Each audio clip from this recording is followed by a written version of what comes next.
आगामी कार्यक्रम प्रायोजित किया है जॉयस मायर मिनिस्ट्रीज के मित्रों और सहयोगियों ने।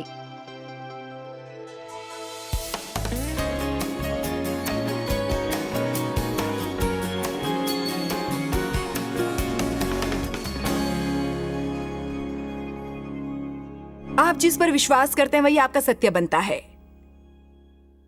रोमियो 14:14 में लिखा है कि यदि हम सोचे कि कुछ पाप है, चाहे वो पाप न हो, वो हमारे लिए पाप बनता है। हमारा मन इतना शक्तिशाली होता है और हम दोष की झूठी भावना उतनी ही खतरनाक होती है। दोष जानने और अपराधी महसूस करने में अंतर होता है। जब पवित्र आत्मा हमें दोष बताते हैं, हमें एक ही तरह का पश्चाताप और दोष महसूस होता है, परंतु दुश्मन बहुत कोशिश करता है हमें उन बातों के लिए दोषी महसूस कराने की जिसके लिए दोषी महसूस करने की जरूरत नहीं होती। मान लीजिए आपने पाप किया है और सच्चे दिल से पश्चाताप किया है, फिर उसके बाद दोषी महसूस करने की कोई जरूरत नहीं। इसलिए यदि आप उसके बाद भी दोषी महसूस करते हैं और वो दोष भी पहले दोष की तरह ही महसूस होगा, इसलिए आप वैसे ही महसूस करेंगे। इसलिए आप केवल एक तरीके से अंतर जान सकते हैं। पश्चाताप करने से पहले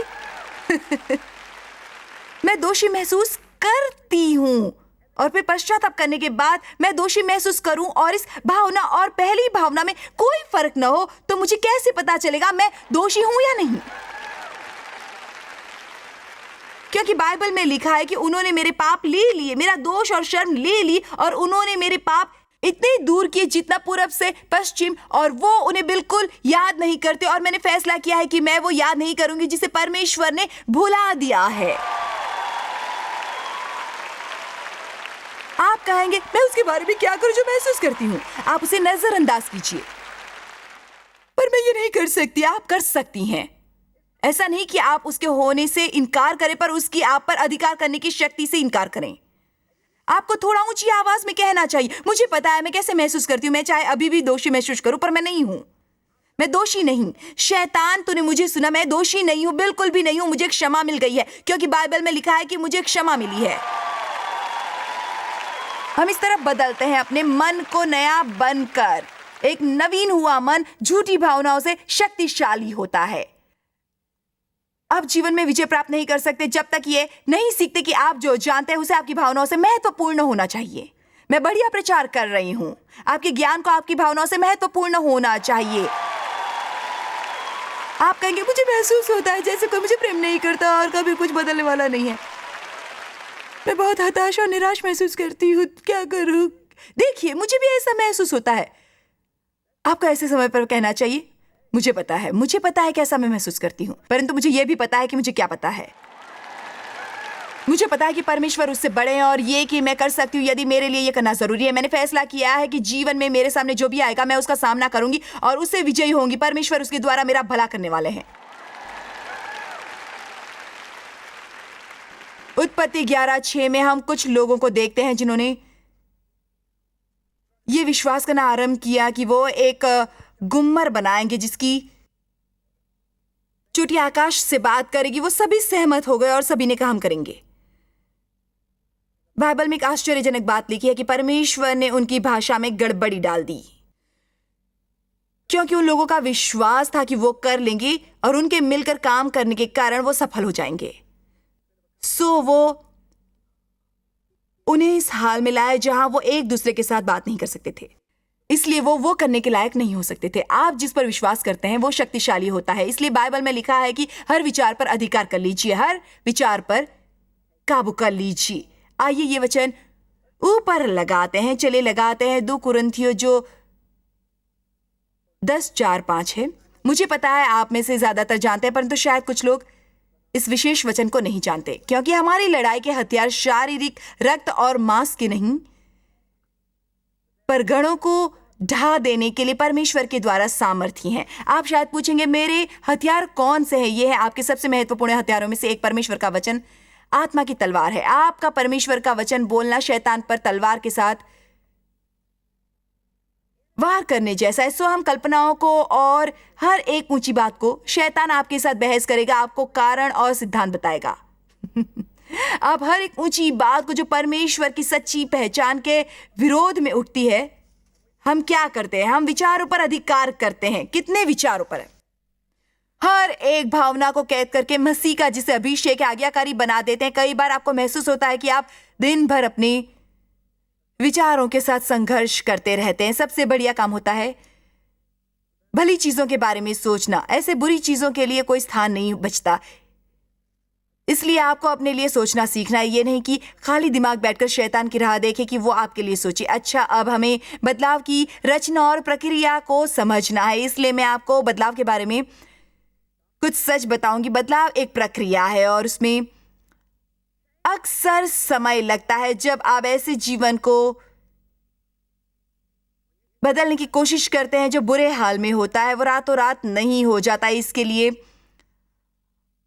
हमें बहुत समय तक समर्पित रहना पड़ता है। जी हाँ, हम वचन का अध्ययन करते हैं। परमेश्वर हमें थोड़ा थोड़ा करके बदलते हैं। कई बार हमें महसूस होता है कि दो उपलब्धियों के बीच में बहुत ज्यादा अंतराल होता है। कोई मेरी बात यहां समझ रहा है? बदलाव डराने वाला होता है, क्योंकि चाहे हम बदलाव चाहते हैं परंतु हम अधिकार में भी रहना चाहते हैं। जब हम परमेश्वर से कुछ बदलने को कहते हैं और वो बदलते हैं, हमें महसूस होता है जैसे हमारा कोई काबू नहीं है। हमें किसी चीज को त्यागना पड़ रहा है और हम किसी चीज की ओर जा रहे होते हैं और हमें अभी ज्ञात नहीं होता हमें क्या मिलने वाला है। हम सचमुच उससे थक गए होते हैं जो हमारे पास होता है और हमें कुछ नया चाहिए होता है, परंतु हम ये सोचकर पुरानी चीज को त्यागना नहीं चाहते कि शायद हमें नई चीज पसंद ना आए। तो यदि हम सचमुच बदलने के लिए समर्पित हैं, हमें कुछ भी समझ नहीं आता, हम बिल्कुल पता नहीं लगाते कि उसके बाद क्या होने वाला है। कभी ऐसा हुआ है जब आपने सोचा था बदलाव लाना जरूरी है, मेरा सारा जीवन इस तरह नहीं गुजार सकती, परमेश्वर कृपया कुछ परिवर्तन लाइए, और जैसे ही परिवर्तन आता है हम कहते हैं ये क्या हो रहा है।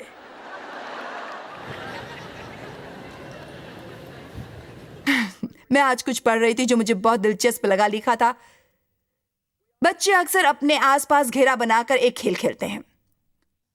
वो यूं होता है कि जब हम बहुत छोटे होते हैं वो अपने जीवन के इर्द गिर्द एक घेरा बना लेते हैं और उसमें घुसकर कहते हैं ये मेरा घेरा है और मैं इसका मालिक हूं और कोई और इसमें नहीं घुस सकता। परंतु ध्यान रखिए, परमेश्वर आपके जीवन में प्रवेश करने वाले हैं। बदलाव तब होता है जब हम अपने जीवन में डर का सामना करते हैं। इसलिए नहीं कि हम डर महसूस नहीं करते, बल्कि इसलिए कि हम डर का सामना करते हैं।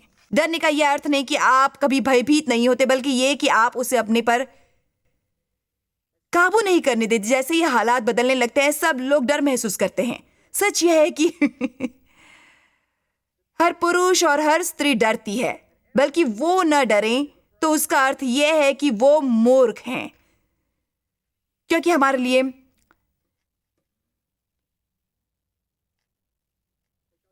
लिए यह जानना बहुत जरूरी है कि हम परमेश्वर के बगैर कुछ करने के लायक नहीं हैं। मुझ में स्वस्थ श्रद्धायुक्त भय होना चाहिए। जब मैं यहां ऊपर आऊं और हजारों लोगों के सामने अपना मुंह खोलूं, मुझे आशा करनी चाहिए कि मैं सही बात बोलूंगी, कि मुझे परमेश्वर से मार्गदर्शन मिल रहा है। मुझे ये सोचकर ऊपर नहीं आना है ये बाएं हाथ का खेल है। मैं हजारों बार ये कर चुकी हूं। जानते हो मूर्ख कौन होता है? नीति वचन के अनुसार अपने पर विश्वास करने वाला मनुष्य मूर्ख होता है। इसलिए हमें स्वस्थ डर होना चाहिए, जिसका मतलब है हमें डर हो कि हम परमेश्वर के बगैर कुछ नहीं कर सकते। मुझे आत्मविश्वास नहीं, परमेश्वर पर विश्वास की जरूरत है। यदि आपको नौकरी की जरूरत हो, आप में स्वस्थ किस्म का डर होना चाहिए कि आपको नौकरी नहीं मिलेगी जब तक परमेश्वर की कृपा नहीं होगी। हमें सफलता न मिलने का कारण यह है कि हम स्वयं निकल पड़ते हैं, यह सोचकर कि हम स्वयं वो कर सकते हैं, है ना?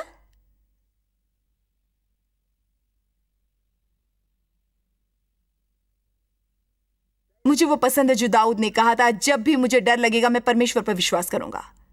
दाऊद डर रहा था। हम सभी कई बार डरते हैं। डॉक्टर से बुरी रिपोर्ट प्राप्त होने पर हम सब में डर महसूस होता है। हमें अगली बात यह कहनी चाहिए कि जब भी मुझे डर लगेगा मैं परमेश्वर पर विश्वास करूंगा। विश्वास इसलिए तो होता है जब हमें महसूस हो कि समस्या बहुत बड़ी है और हम उससे निकल नहीं पाएंगे। परमेश्वर, मुझे डर लग रहा है, पर मैं उस डर को अपने पर हावी नहीं होने दूंगा। मैं उसका सामना करूंगा। डर न होना बहादुरी नहीं होती, बल्कि डर का सामना करना बहादुरी है। उसके सामने डटे रहकर कहना है, चाहे मुझे जैसे भी महसूस हो, मैं वो करूंगा जो परमेश्वर मुझे करने को कहेगा। बदलाव भयानक होता है। उन बड़े कारणों में से एक जिसके कारण लोग जीते हैं उबाने वाले फलहीन जीवन, यह है कि उनमें बदलाव करने की हिम्मत नहीं होती।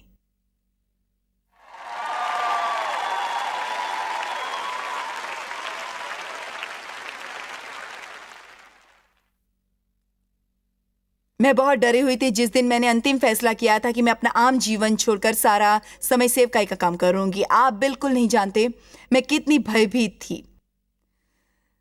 मैं फैंटन मिशन में अपने 3 बच्चों के साथ रहने वाली गृहिणी थी और मुझे दुनिया का कोई ज्ञान नहीं था। मुझे महसूस हुआ मानो परमेश्वर मुझे बुला रहे हैं दुनिया भर में वचन सिखाने के लिए। मुझे लगा मैं पागल हो गई हूं और मेरी पहचान के हर व्यक्ति ने भी यही सोचा कि मैं पागल हूं, परंतु मेरे अंदर यह भावना थी, मैं ये करना चाहती हूं और मैं ये करूंगी। मैं ये कर सकती हूं, करूंगी। तब शैतान मेरे मन पर हमला करता, मेरी भावनाओं पर हमला करता। हमें उसके लिए कई तरह के कदम उठाने पड़ते हैं। आप में से कई बहुत समय से फंसे हुए हैं। परमेश्वर ने आपको यहां मुक्त होने के लिए भेजा है।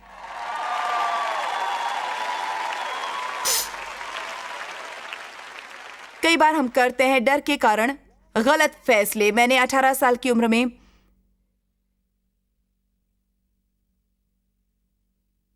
एक ऐसे व्यक्ति से विवाह किया जिसे अच्छी तरह से नहीं पहचानती थी, क्योंकि मुझे डर था कि मेरा यौन शोषण होने के कारण कोई अन्य मुझे नहीं चाहेगा, जिसकी वजह से मुझे और 5 सालों तक भावनात्मक दर्द, अत्याचार, दुर्व्यवहार और अस्वीकार महसूस करना पड़ा। आपको फैसले नहीं करने हैं डर के कारण। यह तय कीजिए कि आप शांति का मार्गदर्शन ले रहे हैं, आत्मा का मार्गदर्शन ले रहे हैं। बदलाव कई तरह की भावनाएं उत्पन्न करता है। भावनात्मक उथल पुथल होते वक्त महत्वपूर्ण फैसले मत कीजिए। आप भावनाओं में आवेग होने पर कोई बड़ा फैसला करते हैं, फिर क्या होता है जब भावनाएं शांत हो जाती हैं? आपके पास कठोर मेहनत के अलावा और कुछ नहीं बचता। भावनाएं शांत होने पर फैसला कीजिए। गाड़ियों के शोरूम के बाहर से गुजरते वक्त समय काटने के लिए अंदर जाकर गाड़ियां देखने का फैसला मत कीजिए। कहीं आप भावुकता में बहकर कोई गाड़ी ना खरीद लें। आप में से कईयों के पास अभी भी वो चीजें हैं जिन्हें खरीदकर वो पछता रहे हैं।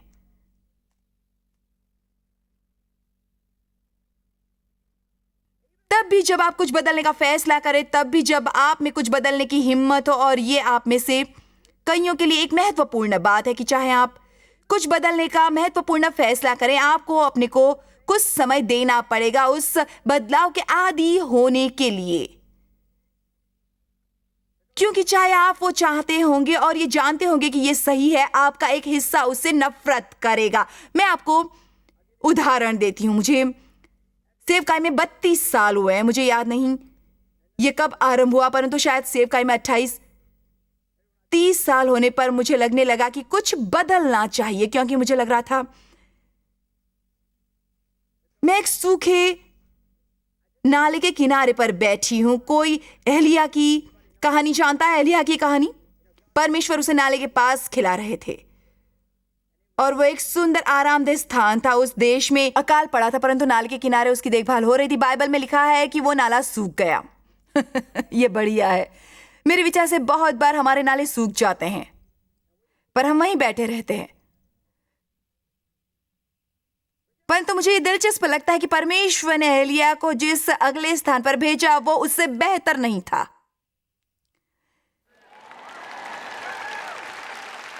देखिए, वो नाले के पास बैठा था और पहाड़ी कौवे उसे अलौकिक तरीके द्वारा खिला रहे थे। आपको कैसा लगेगा यदि परमेश्वर हर सुबह हवाई मार्ग से आपके लिए नाश्ता भेजे? बाकी सारी दुनिया में अकाल पड़ा था और वो वहां बैठा था। परमेश्वर अलौकिक तरीके से उसकी देखभाल कर रहे थे। परमेश्वर उसे ऐसे स्थान पर ले गए जहां एक गरीब, कंगाल, हताश, आत्महत्या पर आमादा विधवा के द्वारा उसकी देखभाल करवाई। एलिया उस समय जीवित सभी नबियों से महान थे। उन्हें महसूस नहीं हुआ होगा कि उनकी तरक्की हुई है। मैं सेंट लुइस के एक गिरजे में काम करती थी। वो मेरी सेवकाई का दूसरा चरण था। मैंने 5 सालों तक बाइबल का अध्ययन करना सिखाया। उसके बाद 5 सालों तक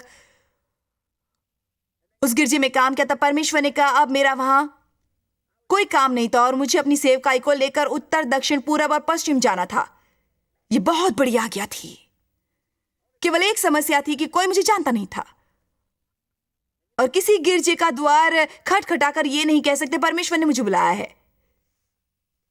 इसलिए मैं उत्तर सेंट लुइस, पश्चिम सेंट लुइस, पूर्व सेंट लुइस और दक्षिण में भी गई। इसलिए मैं अपने शहर के चारों कोनों में गई और वहां छोटी सभा है कि वो सचमुच बहुत छोटी थी। सच तो यह है कि अपनी नौकरी छोड़ने के बाद मैं उससे कम लोगों को सिखा रही थी जितना अपनी नौकरी के समय सिखाती थी, परंतु मेरा काम फल नहीं दे रहा था। मैं वहां प्रसन्न नहीं थी, मुझे वहां संतोष नहीं था, मुझे कोई कमी महसूस होती थी और मेरी जरूरत पूरी नहीं हो रही थी। मैं जानती थी कुछ गलत था। अंत में वहां के पादरी ने मुझसे पूछा, आपको क्या समस्या है? मैंने उससे कहा, मैं नहीं जानती, शायद मुझ में अब यहां रहने की अपेक्षा नहीं है। ये क्या कह रही हो? मैं बहुत डर रही थी छोड़कर जाने में और अकेली बाहर निकलने में। चाहे मैं वो चाहती थी, मैं उसे अपने मन में प्रवेश करने नहीं दे रही थी। इसलिए जब उन्होंने पूछा आपको क्या समस्या है, मैंने उनसे कहा मैं नहीं चाहती, मुझे शायद अब यहाँ रहने की अपेक्षा नहीं। उन्होंने पूछा क्या आपको ऐसा लगता है? इसलिए मैं घर गई और प्रार्थना करने लगी। उस वक्त परमेश्वर ने एकदम साफ बात की मेरे साथ, अपनी सेवकाई लेकर उत्तर, दक्षिण, पूरब, पश्चिम जा। पर ध्यान दीजिए कि मैंने कई साल ऐसे गुजारे जब मुझे महसूस होता था कि मुझे वहीं पर रहना चाहिए था। क्या आपने कभी परिवर्तन करके फिर अपनी परिस्थितियों को देखकर महसूस किया है कि आपको वहीं पर होना चाहिए था?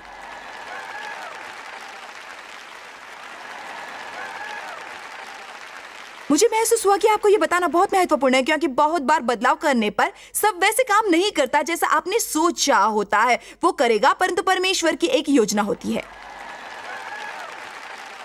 हमारे वो सब सहन करने का एक कारण होता है, हमें सुधारना और परखना। मैं आपको कुछ बताना चाहती हूँ, कृपया इसे समझ ले। जब आप एक चीज छोड़ते हैं, एहलिया को ही ले लो। नाला छोड़ने के बाद उन्हें महसूस हुआ मानो उन्हें जो मिला वो तरक्की नहीं है। जानते हो इसमें कौन सी बात महत्वपूर्ण थी? ये इतना महत्वपूर्ण नहीं था कि उनके हालात बेहतर थे या नहीं, बल्कि ये कि वो परमेश्वर की इच्छा में थे। वैसे ही जब मैंने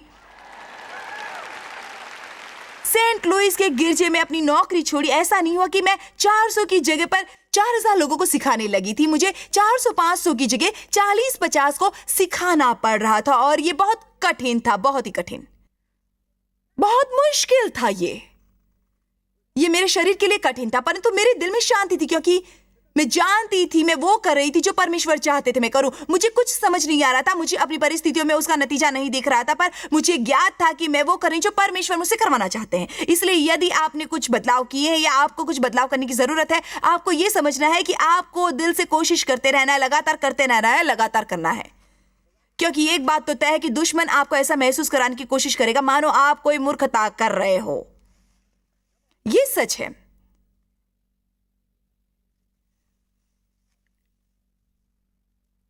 इसलिए जब 28-30 साल हो गए थे मुझे इस सेवकाई में, जो मुझे सचमुच बहुत प्यारी है, इसने मेरे लिए एक सूखे नाले की तरफ बनना आरंभ कर दिया। यदि हम ये नहीं समझते कि कई बार जब चीजें सूखती हैं तो हमें सिर्फ बदलाव की जरूरत होती है, तब हम उन चीजों को त्यागते हैं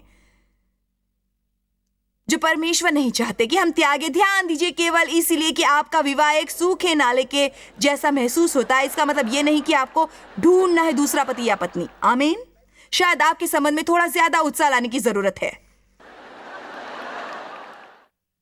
सचमुच शायद आपको उत्साह लाने में पहल करनी है। हमेशा किसी अन्य से वो करने की राह देखने की बजाय शायद आपको कुछ करना है। तो बताइए, आप दायरे से बाहर निकलकर कुछ नया क्यों नहीं करते? कुछ नया क्यों नहीं आजमाते?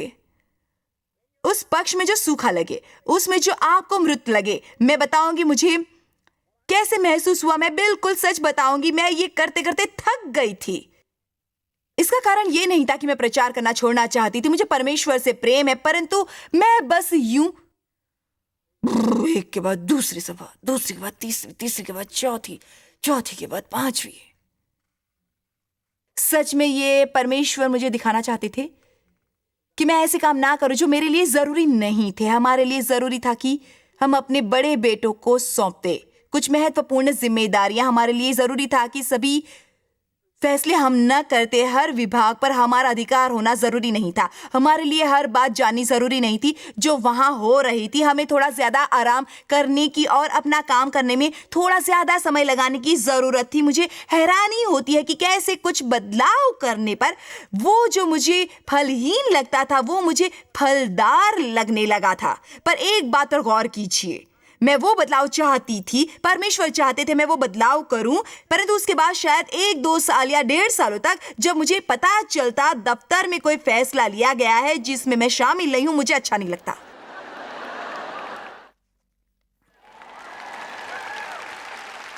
मैं चाहती हूं आप ये समझ लें, बेशक किसी चीज का बदलाव जरूरी हो, पर इसका यह मतलब नहीं होता कि हमें वो तुरंत अच्छी लगती है। आपको स्वयं को उसके लिए आदी बनाना पड़ता है।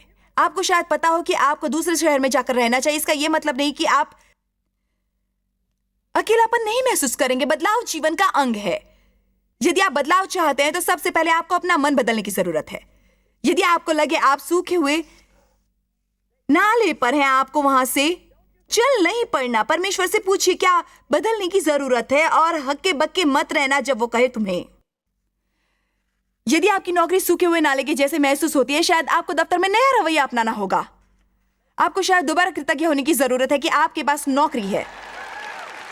शायद आपको किसी अन्य विभाग में बदली की जरूरत है। शायद आपको थोड़ी ज्यादा जिम्मेदारी की मांग करने की जरूरत है। बदलने की इच्छा होने का हमेशा यह अर्थ नहीं होता कि आपको किसी चीज को त्यागना है, परंतु कई बार ऐसा होता है। शायद आप किसी ऐसे गिरजे में होते हैं जहां आप बढ़ नहीं रहे होते। अपने 1 शताब्दी पहले वहां कुछ सीखा था। आपका यह हाल है कि यदि आप हर सप्ताह मुझे नहीं सुनेंगे तो आपको कुछ ज्ञान नहीं होगा। मैं बिल्कुल सच कह रही हूं। परंतु आप वहां जाते रहते हैं क्योंकि आप मां को नाराज नहीं करना चाहते, अपनी नानी मां को नाराज नहीं करना चाहते। सभा समाप्त होने वाली है। अच्छा होगा कि मैं इसके बारे में बोल ही दूं। हकीकत तो यह है कि आप ऐसे सूखे नाले के पास बैठे जहां आपको फल नहीं मिल रहा। आप में इतनी हिम्मत होनी चाहिए कि आप कह सके मैं नहीं चाहता मैं यहाँ बैठे बैठे मर जाऊं। मुझे किसी ऐसे स्थान पर जाना है जहां मुझे परमेश्वर के वचन की खुराक मिलती रहे ताकि मैं बदलता रहूं और बढ़ता रहूं।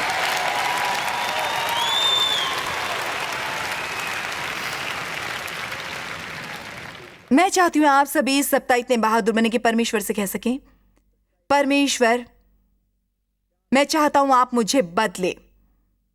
मैं चाहता हूं आप दुनिया की कोई भी चीज बदलने के लिए मेरा इस्तेमाल करें जिसे आप बदलना चाहते हैं। मुझे विश्वास है कि आप सब बदल सकते हैं। मुझे, मेरी परिस्थितियों को, बच्चों को, विवाह को, आर्थिक हालातों को, ऐसा कुछ नहीं जो आप बदल नहीं सकते। मैं जानता हूं बदलना आसान नहीं है, परंतु मेरा वादा है कि मैं हर समय वहां रहूंगा जहां आप मुझे चाहते हैं। मैं यहां बैठकर अपनी घटिया सोच के साथ संघर्ष नहीं करूंगा, बिल्कुल भी नहीं करूंगा। आमीन। सभी जोर से कहिए बदलाव। अच्छा, आप सब उठ जाइए। हमारे विचारों को बदलना चाहिए हमारे जीवन बदलने से पहले। यदि हम अपने मन में सुधार नहीं लाएंगे, हमारे जीवन में सुधार नहीं होगा। फिलिप्पियों 4:8 एक सचमुच बढ़िया वचन है। लिखा है, निदान है भाइयों, जो जो बातें सत्य हैं और जो जो बातें आदरणीय हैं और जो जो बातें उचित हैं और जो जो बातें पवित्र हैं और जो जो बातें सुहावनी हैं और जो जो बातें मन भावनी हैं, निदान जो जो सद्गुण और प्रशंसा की बातें हैं, उन्हीं पर ध्यान लगाया करो। अब ध्यान दीजिए, लिखा है उन्हीं बातों पर ध्यान लगाया करो। ये हमें सिखा रहा है कि हमें भली बातें सोचनी चाहिए, ये बातें जिनके द्वारा आपका लाभ हो। ऐसे मनुष्य मत बनिए जो हमेशा बुरा सोचते हो और लोगों की भलाई पर विश्वास नहीं करते। अच्छी और ज्यादा सकारात्मक सोच होने से आप अपना भला कर सकते हैं। जॉयस मायर मिनिस्ट्रीज में आप हमारे लिए बहुत ही कीमती हैं, जितना कि आप जानते हैं। हम आपकी सराहना करते हैं और इस सेविकाई को दुनिया भर में संभव बनाने के लिए हम अपने दोस्तों और सहभागियों को धन्यवाद देते हैं। हम साथ मिलकर भूखों को खाना खिलाते हैं, गरीबों को कपड़े देते हैं और कई देशों में सुसमाचार बांटते हैं। अपना प्रार्थना निवेदन भेजने के लिए कृपया आज ही संपर्क कीजिए joycemeyer.org पर। हमारे स्रोतों के बारे में और भी जानिए। जॉयस की सभाओं की सूची देखिए हमारे साथ सहभागी बनने के लिए, क्योंकि हम दुनिया भर में मसीह के प्रेम को बांटते हैं। इसका खर्च उठाया है जॉयस मायर मिनिस्ट्रीज के मित्रों और सहयोगियों ने।